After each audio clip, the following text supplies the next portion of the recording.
Good morning students. आज हमारा topic है डायूरेटिक्स एंड एंटी डायूरेटिक्स। तो डायूरेटिक्स क्या होता है? Agent which increase the elimination of water and NaCl, या agent which increase the elimination of urine. वैसे एजेंट, वैसे ड्रग जो हमारे यूरिन आउटपुट को इंक्रीज कर देते हैं उन्हें हम डायूरेटिक्स कहते हैं। तो ऐसे ड्रग्स की क्या ज़रूरत जो हमें फ्रिक्वेंटली यूरिनेशन के लिए जाना पड़े, थोड़ा अनकंफर्टेबल है, तो ऐसे ड्रग्स की क्यों ज़रूरत है? तो कभी कभी बॉडी में ऐसी चीज़ें हो जाती हैं जो आपको एंजाइना या CHF, congestive heart failure, hypertension, arrhythmia, इस तरह के चीज़ों जो अनवांटेड कंडीशन है इनके लिए रिस्पॉन्सिबल होते हैं। कहीं ना कहीं इन प्रॉब्लम की वजह यह है कि या तो सोडियम या क्लोराइड आयन की बढ़ने की वजह से हो जाता है, या तो ब्लड के वॉल्यूम के बढ़ने की वजह से हो जाता है, या किसी भी फ्लूइड का इंटरस्टेशियल स्पेस में एक्यूमुलेट होने की वजह से हो जाता है, कंजेशन होने की वजह से ये जनरेट हो जाता है या बढ़ जाता है। अगर ध्यान दें तो हम इनके फिल्ट्रेशन रेट को बढ़ा दें जिससे कि एलिमिनेशन बढ़ जाएगा, तो ये जो मेजर प्रॉब्लम है वो ख़त्म हो जाएगी। अगर सोडियम, जिसके कारण BP इंक्रीज हो जाता है, अगर सोडियम का एलिमिनेशन हम बढ़ा दें तो BP लो हो जाएगा। एंजाइना में अगर ले एग्जाम्पल, तो अगर ब्लड वॉल्यूम अगर हम कम कर दें तो कार्डियक वर्कलोड भी कम हो जाएगा। इसलिए इन सब कारणों की वजह से डायूरेटिक्स इम्पॉर्टेंट है। यूजेस क्या है डायूरेटिक्स का? हाइपरटेंशन में, अभी जैसे समझा रही थी मैं, हाइपरटेंशन में, एंजाइना में, कंजेस्टिव हार्ट फेलियर में, इडीमा में, इन सब चीज़ों में यूज़ करते हैं। अब डायूरेटिक्स या एंटी डायूरेटिक्स समझने के पहले जो यूरिन है उसका पूरा फिजियोलॉजी समझना फर्स्ट बहुत इम्पॉर्टेंट है। तो स्टार्ट करते हैं किडनी से। फंक्शन ऑफ किडनी क्या क्या होता है? पहला फंक्शन होता है एक्सक्रिएशन या एलिमिनेशन। जो ADME है उसका लास्ट पार्ट जो है एलिमिनेशन, बहुत इम्पॉर्टेंट है। ये जो किडनी है वो ब्लड में प्रेजेंट जितने भी इम्प्योरिटीज़ हैं, मेटाबॉलिक वेस्ट है, उनको ब्लड से फिल्टर करके यूरिन के फॉर्म में बॉडी से बाहर करता है, इसी एलिमिनेशन के थ्रू।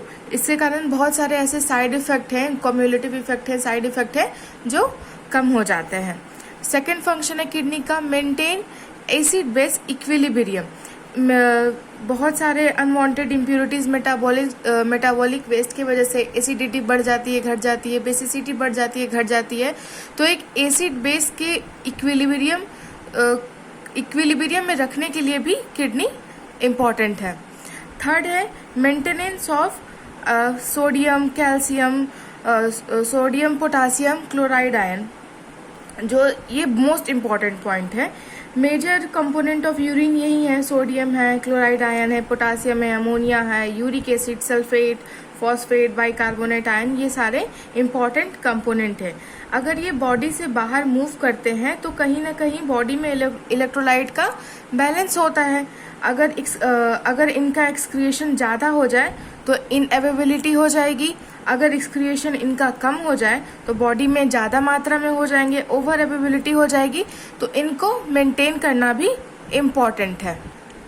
नेक्स्ट है unit of kidney. Unit of kidney as we all know nephron होता है, जो कि बिलियंस मिलियंस में होते हैं। इनका काम क्या होता है? To eliminate the urine after purification of blood. इनका ये काम होता है कि जो ब्लड प्यूरिफाई होने के बाद जितने भी इम्प्योरिटीज़ हैं उनको यूरिन के फॉर्म में बॉडी से बाहर एक्सक्रिएट करना। अब हम देखेंगे process of urine formation. Normal physiology पहले देखेंगे। ये ज़रूरी क्यों है, इसको नॉर्मली समझना क्यों ज़रूरी है? हम लोग नॉर्मली इसको इस वजह से समझ रहे हैं क्योंकि ताकि हम लोग बाद में देखें कि अगर हम डायूरेटिक्स ड्रग देंगे तो क्या इफेक्ट आएगा और एंटी डायूरेटिक्स ड्रग देंगे तो क्या इफेक्ट आएगा। इसके लिए नॉर्मली जो पहले फंक्शन होता है उसको समझना बहुत ज़रूरी है। तो ये बस इसी तरीके से ओवरऑल है। ये एक नेफ्रॉन है। तो process of urine formation 3 process में डिवाइडेड है। पहला प्रोसेस है फिल्टरेशन। फिल्टरेशन में क्या होता है कि फिल्टर और those which have size less than Bowman's capsule.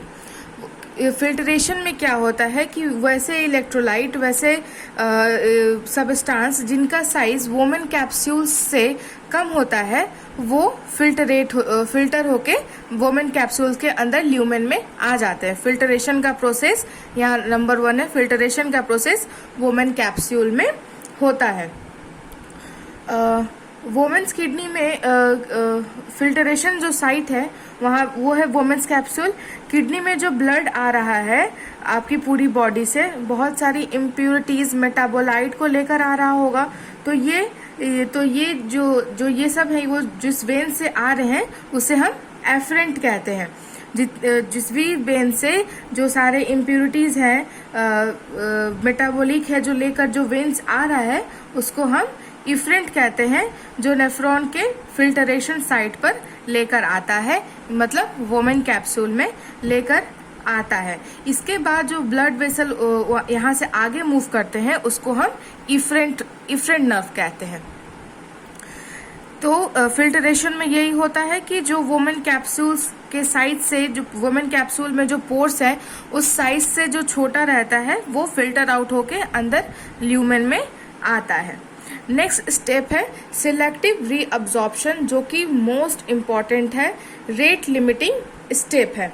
Selective मतलब किसी को वापस लेना है या नहीं लेना है, किसी को वापस रीअब्जॉर्ब करना है या नहीं करना है, तो ये एक सिलेक्टिव प्रोसेस है। उसको सिलेक्ट करना है कि हम इसको करें या ना करें। फिर रीअब्जॉर्प्शन मतलब reabsorption stand for again absorption. एक बार अब्जॉर्प्शन हो चुका है, एक बार वो ब्लड से ल्यूमेन में आ चुका है, बट वो फिर से रीअब्जॉर्ब करेगा। रीअब्जॉर्प्शन मतलब वो फिर से ल्यूमेन से ब्लड में जाएगा, ब्लड से वापस ल्यूमेन में आएगा। ये पार्ट सिलेक्टिव रीअब्जॉर्प्शन को दिखा रहा है। अगर इसको थोड़ा जूम आउट करें तो ये फिगर है, सी ल्यूमेन से ये बाहर ब्लड में इस ब्लड वेसल्स में आ रहा है ताकि ये फिर से रीअब्जॉर्प्शन हो सके। रेट लिमिटिंग स्टेप है, मीन्स इस पे ये डिपेंड करता है। अगर सिलेक्टिव रीअब्जॉर्प्शन है वो अगर बार बार होगा तो ज़्यादा टाइम लेगा, ज़्यादा रीअब्जॉर्प्शन होगा तो यूरिन कम अमाउंट में बाहर आएगा, सिलेक्टिविटी कुछ ज़्यादा बढ़ जाएगी तो सिक्रिएशन कम होगा। फॉर एग्जाम्पल अगर हम किसी कॉपी को चेक कर रहे हैं और वापस से रीचेक में देंगे तो टाइम तो ज़्यादा लगेगा ही और बहुत ज़्यादा चांसेस होते हैं कि नंबर भी डिडक्ट हो जाए।